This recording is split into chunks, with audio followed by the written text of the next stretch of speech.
আসসালামু আলাইকুম রহমতুল্লাহ। প্রিয় শিক্ষার্থী, আশা করি ভালো আছো। আজকে আমরা অষ্টম শ্রেণীর সাধারণ গণিতের অধ্যায় দশম অধ্যায় নিয়ে কথা বলবো। দেখো, দশম অধ্যায়ের পাঠ বৃত্ত। আমরা যে টপিক নিয়ে কথা বলবো টপিকগুলো আমি লিখে রাখছি। দেখো, বৃত্ত, বৃত্তের পরিধি, বৃত্তের চাপ, জ্যা, ব্যাস, ব্যাসার্ধ, পরিধির সূত্র এবং বৃত্তের ক্ষেত্রফলের সূত্র। আমি এখানে একটা চিত্র অঙ্কন করি। দেখো, আচ্ছা তোমরা বলো তো এই চিত্রটা কি হয়েছে? আসলে এটা কি বৃত্তের চিত্র হয়েছে? এখনো কিন্তু এটা কমপ্লিট হয়নি। আমরা এটাকে এখনো বৃত্তের চিত্র বলতে পারি না। তার কারণ বৃত্ত হতে হলে তার একটা নির্দিষ্ট বিন্দুর প্রয়োজন। দেখো, এখন আমরা এটাকে বলতে পারি এটা একটা বৃত্ত, তাহলে বৃত্তের একটা নির্দিষ্ট বিন্দু থাকে।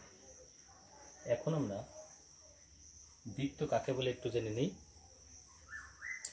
তোমরা যদিও বৃত্ত সম্পর্কে জানো, তারপরও তোমাদেরকে একটু মনে করিয়ে দিচ্ছি। দেখো, বৃত্ত হলো, বৃত্তের সংজ্ঞাটি একটা নির্দিষ্ট বিন্দু থেকে সমান দূরত্ব বজায় রেখে কোনো চলমান বিন্দু, মনে করো এটা নির্দিষ্ট বিন্দু, এটা হলো চলমান বিন্দু। তাহলে নির্দিষ্ট বিন্দু থেকে কোনো চলমান বিন্দু যদি এই নির্দিষ্ট বিন্দুর চতুর্দিকে সর্বদা সমান দূরত্ব বজায় রেখে একবার ঘুরে আসে, তাহলে যে আবদ্ধ চিত্র অঙ্কিত হয় তাকে আমরা বৃত্ত বলি।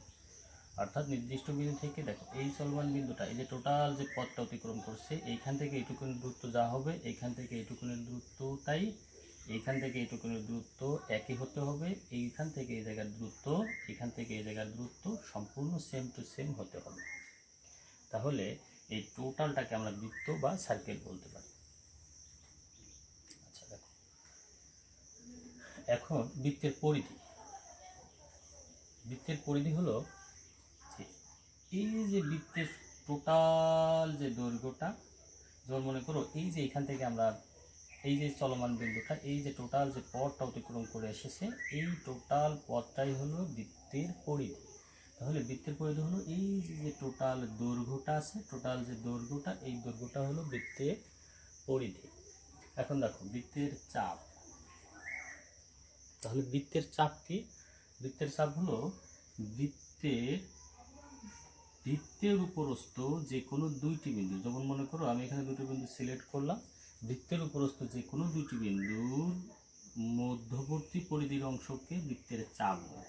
টোটাল পরিধির উপরে দেখো, আমি এই একটা বিন্দু সিলেক্ট করছি, একটা বিন্দু সিলেক্ট করছি, এই দুই বিন্দুর মধ্যবর্তী যে পরিধির অংশ আছে, এই অংশটুকু হলো টোটাল বৃত্তের চাপ ধরছি আমরা। আচ্ছা দেখো, এখন জ্যা, পরিধির উপরস্থ যে কোনো দুই বিন্দুর সংযোগ রেখাকে আমরা বৃত্তের জ্যা বলি। যেমন মনে করো বৃত্তের পরিধির উপরস্থ একটা বিন্দু, দুই বিন্দুর সংযোগ রেখাকে, এই যে সংযোগ রেখাংশ, এই সংযোগ রেখাংশকে আমরা জ্যা বলি। তাহলে জ্যার সংজ্ঞাটা কি?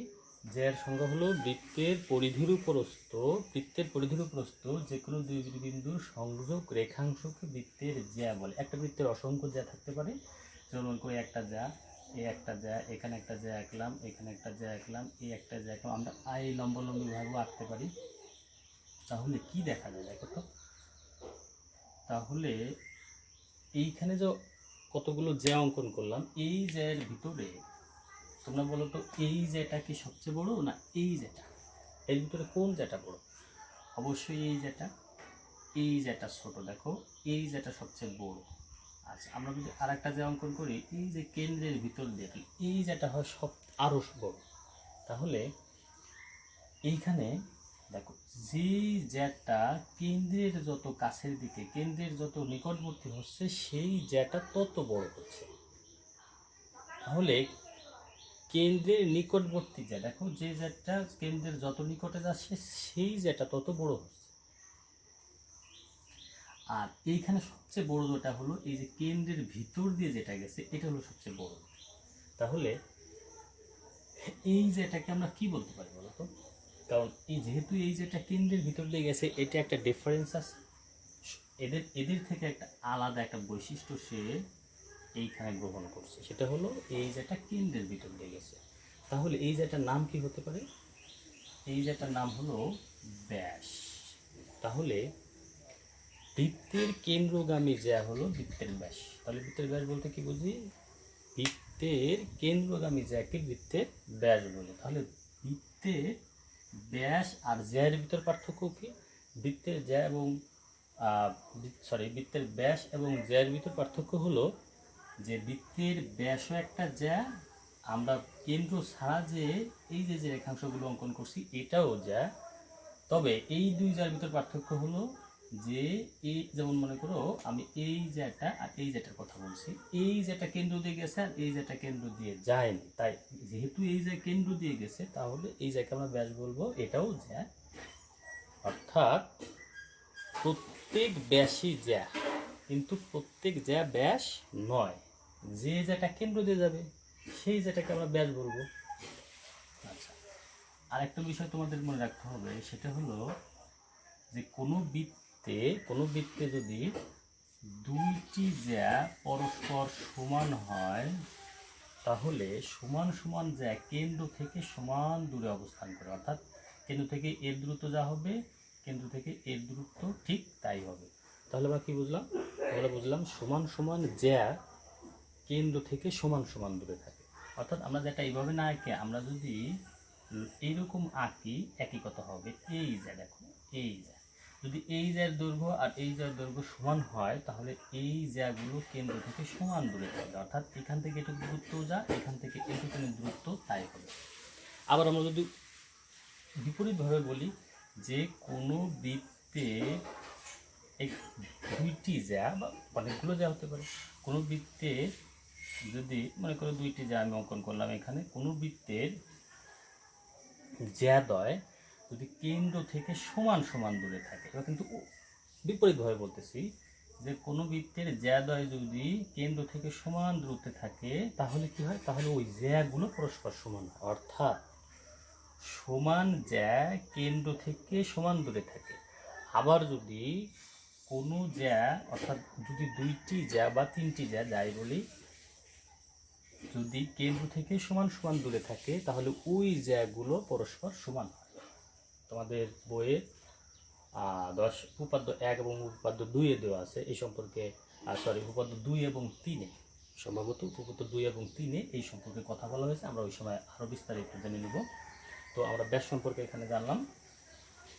আমরা এখানে বৃত্তের পরিধি, বৃত্তের চাপ, জ্যা, ব্যাস নিয়ে কথা বলছি। দেখো এরপরে দেওয়া আছে ব্যাসার্ধ। বৃত্তের ব্যাসার্ধ হলো, দেখো কেন্দ্র থেকে এই যে পরিধির প্রস্থ বিন্দুর যে এই যে দূরত্ব, এই দূরত্বটাই হলো বৃত্তের ব্যাসার্ধ। আচ্ছা, আমরা এটাকে বলছিলাম বৃত্তের ব্যাস। তাহলে ব্যাস এবং ব্যাসার্ধের ভিতর পার্থক্য কি? দেখো তো, ব্যাসার্ধ হলো কেন্দ্র থেকে পরিধির প্রস্থ বিন্দুর দূরত্ব। আচ্ছা, আর ব্যাসটা ছিল হলো পরিধির প্রস্থ অর্থাৎ কেন্দ্রগামী যেটা, এইখান থেকে এইটুকুর একটা ব্যাসার্ধ। আমি যদি এখান থেকে আর একটা এইটুকু অঙ্কন করি, এটাও একটা ব্যাসার্ধ, তাহলে বলো তো কয়টা ব্যাসার্ধ মিলে একটা ব্যাস হলো? দুটি ব্যাসার্ধ মিলে কিন্তু এখানে একটা ব্যাস হয়েছে। তাহলে আমরা বলতে পারি ব্যাসার্ধের দ্বিগুণ হলো ব্যাস, ব্যাসার্ধের দ্বিগুণ হলো ব্যাস। আমরা ব্যাসার্ধকে আর দ্বারা প্রকাশ করি, তার কারণ হলো ব্যাসার্ধের ইংরেজি প্রতিশব্দ রেডিয়াস, তার প্রথম যে বর্ণটি আর, তাই আমরা ব্যাসার্ধকে আর দ্বারা প্রকাশ করি। তাহলে ব্যাসার্ধের দ্বিগুণ ব্যাস, তাহলে ব্যাসার্ধ যদি আর হয় ব্যাস হয় 2r। ব্যাসার্ধ আর হলে ব্যাস হবে 2r। আমরা ব্যাসকে ডি দ্বারা প্রকাশ করি, ব্যাসের ইংরেজি প্রতিশব্দ ডায়ামিটার, প্রথম অক্ষর ডি, তাই আমরা ডি দ্বারা প্রকাশ করি। তাহলে ব্যাসার্ধের সাথে ব্যাসের সম্পর্ক হলো ব্যাসার্ধ যা হবে ব্যাস তার দ্বিগুণ হবে। যদি ব্যাসার্ধ 5 হয় তাহলে এর ব্যাস হবে কত? 10। ব্যাসার্ধ 5 হলে ব্যাস হয়ে যাবে 10 একক। ব্যাসার্ধ 5 একক হলে ব্যাস হবে 10 একক। এখন দেখো, তাহলে আমরা ব্যাস সম্পর্কে জেনে নিলাম। এখন পরিধির সূত্র, বৃত্তের ক্ষেত্রফলের সূত্র পড়ব। এখন আমরা বৃত্তের পরিধির সূত্র পড়ব এবং বৃত্তের ক্ষেত্রফলের সূত্র পড়ব। দেখো বৃত্তের পরিধি সম্পর্কে আমরা আগে জেনে নিচ্ছি যে বৃত্তের পরিধি কি। দেখো এই যে বৃত্ত, আচ্ছা বৃত্তের নির্দিষ্ট বিন্দু এটা, আমরা যদি নির্দিষ্ট বিন্দু দিয়ে একটা জ্যা অঙ্কন করি, এটা হয়ে গেল ব্যাস। তাহলে বৃত্তের ব্যাস বৃত্তকে সমান 2 ভাগে ভাগ করে, দেখো এই ব্যাসটা বৃত্তের ওই পাশে যতটুকুন আছে এই পাশে ঠিক ততটুকুন, এই পাশে যতটুকু থাকবে এই পাশে ঠিক ততটুকুন থাকবে, অর্থাৎ বৃত্তের ব্যাস বৃত্তকে সমান 2 ভাগে ভাগ করে এই পাশে যতটুকু জায়গা আছে এই পাশে ততটুকু জায়গা থাকবে। পরিধি আমরা জানি টোটাল দৈর্ঘ্যটা হলো বৃত্তের পরিধি। আচ্ছা, পরিধির সূত্র আমরা জানি, বৃত্তের পরিধির সূত্র, বৃত্তের ব্যাসার্ধ যদি r হয় তাহলে বৃত্তের পরিধি হয় 2πr। বৃত্তের ব্যাসার্ধ যদি r হয় তাহলে বৃত্তের পরিধি হবে 2πr। বৃত্তের পরিধি হবে 2πr।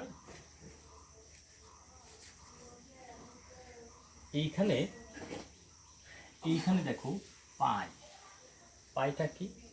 পাই হলো টোটাল বৃত্তের পরিধিকে যদি আমরা ব্যাস দ্বারা ভাগ করি, অর্থাৎ বৃত্তের পরিধি ও ব্যাসের অনুপাত হলো পাই। বৃত্তের পরিধি ও ব্যাসের অনুপাত হলো পাই। পাই একটা গ্রিক শব্দ। আচ্ছা দেখো, তাহলে কি বুঝলাম আমরা?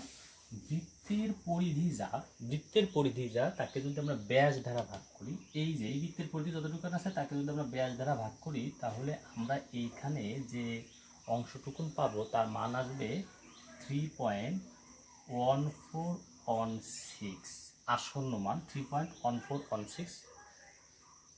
বিষয়টা হলো এরকম, দেখো যে কোনো বৃত্তের পরিধি যদি 22 একক হয়, তাহলে তার ব্যাস অটোমেটিক 7 একক হয়। এই মানটা ধ্রুবক থাকে সবসময়। কোনো বৃত্তের পরিধি যদি 22 একক হয় তাহলে তার ব্যাস হবে 7 একক। একে যদি 22কে যদি আমরা 7 দ্বারা ভাগ করি তাহলে আমরা এরকম একটা মান পাবো 3.1415, আরও অনেক মান আসবে। আচ্ছা, কোনো বৃত্তের পরিধি যদি 44 একক হয়, দেখো ওই বৃত্তের ব্যাস হবে 14 একক। মান কিন্তু একই আসবে, 3.1415 সামথিং, 3.1415 সামথিং থাকে। আচ্ছা, এখন দেখো এইভাবে যত কমুক আর যত বাড়ুক, অর্থাৎ পরিধিটা যত যে পরিমাণ কমবে ব্যাসও ওই অনুপাতে কমে আসে। পরিধি যে হারে বাড়ে ব্যাসও ওই হারে বাড়ে, অর্থাৎ এই মানটা সবসময় ধ্রুবক থাকে। তাহলে কি বুঝলাম? তাহলে পাই হলো এই যে পাই হলো বৃত্তের পরিধি আর ব্যাসের অনুপাত। বৃত্তের পরিধিকে যদি আমরা ব্যাস দ্বারা ভাগ করি তাহলে যে মানটা পাই ওই মানকে পাই দ্বারা প্রকাশ করা হয়। আমরা ওই মানকে পাইয়ের মান বলে থাকি। পাই একটা গ্রিক শব্দ।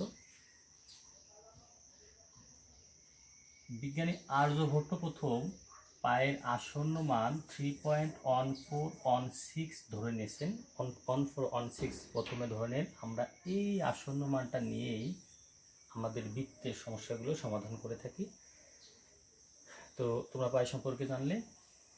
আচ্ছা, এখন দেখো পরিধির সূত্রে আমি বললাম যে বৃত্তের ব্যাসার্ধ যদি r হয় তাহলে বৃত্তের পরিধি হয় 2πr। তাহলে তোমরা আমাকে বলো যে তাহলে কি বুঝতে পারলাম? বৃত্তের ব্যাসার্ধ r হলে আমরা জানি বৃত্তের ব্যাস আর 2r, বৃত্তের ব্যাসার্ধ যা বৃত্তের ব্যাস তার দ্বিগুণ।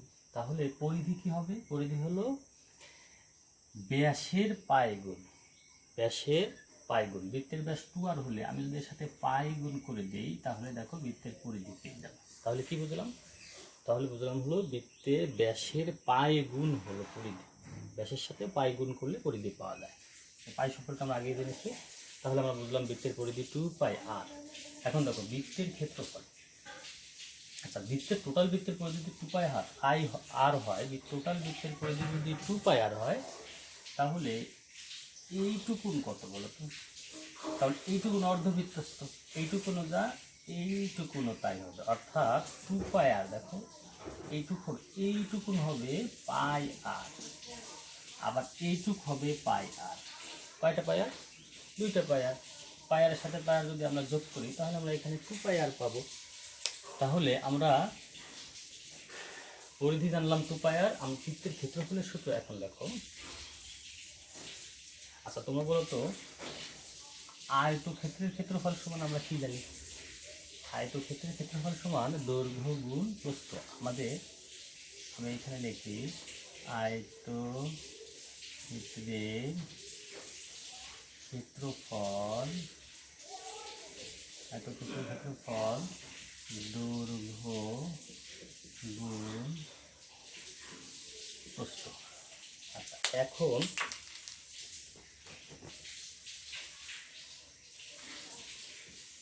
এইখানে আমরা বের করব বৃত্তের ক্ষেত্রফলের সূত্র। বৃত্তের, আমি নতুন একটা বৃত্ত অঙ্কন করি। দেখো মনে করো এইটা একটা বৃত্ত, এই বৃত্তকে যদি আমি কতগুলো অংশে বিভক্ত করি, কতগুলো অংশে যদি বিভক্ত করি তাহলে দেখো তো এখানে কয়টা পার্ট হলো, মানে 1 2 3 4 5 6 7 8টি অংশে বিভক্ত করছি। আমরা বৃত্তের ক্ষেত্রফলের সূত্র আমরা নির্ণয় করবো। দেখো আমরা জানি বৃত্তের ক্ষেত্রফল হলো πr²। বৃত্তের ক্ষেত্রফল πr²। আয়তক্ষেত্রের ক্ষেত্রফল দৈর্ঘ্য গুণ প্রস্থ, এটা আমাদের লাগবে তাই আমরা এখানে লিখে রেখেছি। এইখানে 8টা ভাগে ভাগ হয়েছে। দেখো এখন যদি আমি প্রতিটি ভাগকে আলাদাভাবে লিখি, দেখো 8টি ভাগকে আমি এইখানে এনে রেখে দিলাম। এই হলো 1 নাম্বার, আমরা 2 নাম্বারটা এই যে নিয়ে আসলাম, এইবার 3 নাম্বার, এই যে 4, এই এবার যদি আমরা 5 নেই, 5টা হলো এই যে 6 7, সর্বশেষ 8। দেখো 8কে নিলাম এই। আচ্ছা দেখো এখন 5 6 7 8, এই টোটাল বৃত্তকে 8টি ভাগে ভাগ করে আমরা প্রতিটি ভাগকে আলাদা আলাদা নিয়ে রাখলাম। এখন দেখো তো 8টি, এখানে 8টি খণ্ড অঙ্কন করছি আমি। আমি যদি 8টি না নিয়ে আরও অসংখ্য বিভক্ত করতাম, যদি এইভাবে অসংখ্য বিভক্ত করতাম, তাহলে দেখো এই যে বক্ররেখাগুলো বক্ররেখা হতো না, তখন রেখাটা স্ট্রেট লাইন হয়ে যেত, এখানে সোজা হতো, অর্থাৎ এইরকম আসতো। তোমাদের বোঝানোর সুবিধার্থে অল্প কয়েকটা খণ্ড এখানে করা হয়েছে।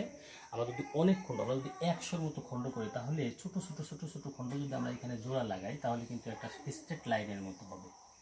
তাহলে দেখতে কেমন মনে হচ্ছে? আয়তের মতো মনে হচ্ছে। দেখো আয়ত একটা আয়তাকার বস্তুর মতো মনে হচ্ছে। আচ্ছা দেখো এখন এই আয়তাকার বস্তু, এখানে কয়টা পার্ট নিছি আমরা? 8টা অংশ নিছি। 8টা অংশের এই পাশে কয়টা অংশ পড়ছে? 4টা, আর এই পাশে 4টা। এই যে 1 2 3 4, এই পাশে 1 2 3 4। তাহলে 4টা অংশ বলতে কি বুঝি? 4টা অংশ বলতে একটা অর্ধবৃত্তস্থ, দেখো এইটুকুন হলো 4টে পার্ট। 1 2, এই যে 1 2 3, এই একটা 4টে, 1টা 2টা 3টা 4টে, এই অংশটা। তাহলে এইটা একটা অর্ধবৃত্ত। তাহলে এই পাশে যতটুকুন আছে এই পাশে ততটুকুন আছে। মনে করো এই 4টা পার্ট হলো এই 1 2 3 4, এই 4টা পার্ট হলো, এই 4টা হলো এই, আর নিচের 4টা এই। তাহলে এইটুকু অর্ধবৃত্তস্থ, আর এইটুকু আবার বৃত্তের অর্ধেক। তাহলে আমরা জানি টোটাল বৃত্তের পরিধি 2πr, তাহলে এইটুকু হবে πr। তাহলে এইটুকুন যদি πr হয়, এইটুকুনও πr, এই যে লিখলাম πr। তাহলে এইটুকু যদি πr হয়, তাহলে এইটুকুনি তো কেটে এই জানা হয়েছে, তাহলে এইটুকু πr, নিচেও এইটুকুনও πr বলতে পারি। আচ্ছা দেখো তাহলে এখন দেখো, আর এই যে অংশটা, এটা হলো বৃত্তের ব্যাসার্ধ। এই যে বৃত্তের ব্যাসার্ধ, এই একটা দৈর্ঘ্য, এই টোটাল একটু প্রত্যেকটাই একটা ব্যাসার্ধ, প্রত্যেকটাই একটা ব্যাসার্ধ। আমরা যেহেতু এই অংশগুলো কেটে নিয়েছি, তাহলে এই যে ব্যাসার্ধ যা এইখানের দৈর্ঘ্য তাই। তাহলে এইটা কত লিখতে পারি আমরা? এটা লিখতে পারি আর। তাহলে এইবার তোমরা দেখো তো আয়তক্ষেত্রের ক্ষেত্রফল দৈর্ঘ্য গুণ প্রস্থ। এখন যদি আমি এইখানে দৈর্ঘ্য গুণ প্রস্থে দেখো এটা আয়তাকার, তাহলে দৈর্ঘ্য কত দেওয়া আছে পাই আর, প্রস্থ কত আর, তাহলে আমি আয়তক্ষেত্রের ক্ষেত্রফল দৈর্ঘ্য গুণ প্রস্থ, যেহেতু এটা আয়তাকার তাহলে আমরা এখানে দৈর্ঘ্যের জায়গায় যদি পাই আর লিখি আর প্রস্থের জায়গায় যদি আর লিখি তাহলে কত হয়ে গেল পাই আর স্কোয়ার, পাই আর স্কোয়ার। তাহলে আয়তক্ষেত্রের ক্ষেত্রফল দিয়ে আমরা বৃত্তের ক্ষেত্রফল প্রমাণ করব। তাহলে টোটাল বৃত্তটা, তাহলে আমরা বৃত্তের ক্ষেত্রফল বলতে পারি পাই আর স্কোয়ার। তাহলে আমরা বলতে পারি যে বৃত্তের ক্ষেত্রফল হলো পাই আর স্কোয়ার এবং বৃত্তের পরিধি 2 পাই আর। তোমরা তোমাদের বইয়ে 10.3 অনুশীলনীতে আমি ক্ষেত্রফল এবং পরিধি সম্পর্কিত কিছু সমস্যা দেব, তোমরা সমাধান করে আমাকে কমেন্ট করে জানাবে যে তোমরা আসলে সমাধান করতে পারলে কিনা। তাহলে আমরা বৃত্তের ক্ষেত্রফল এবং পরিধি সম্পর্কিত কিছু সমস্যাগুলির সমাধান করব। দেখো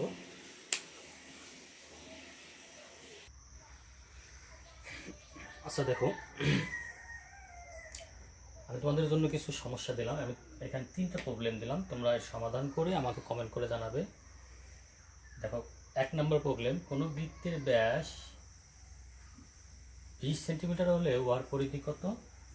বৃত্তের পরিধি 140 সেন্টিমিটার হলে উহার ব্যাসার্ধ নির্ণয় করো।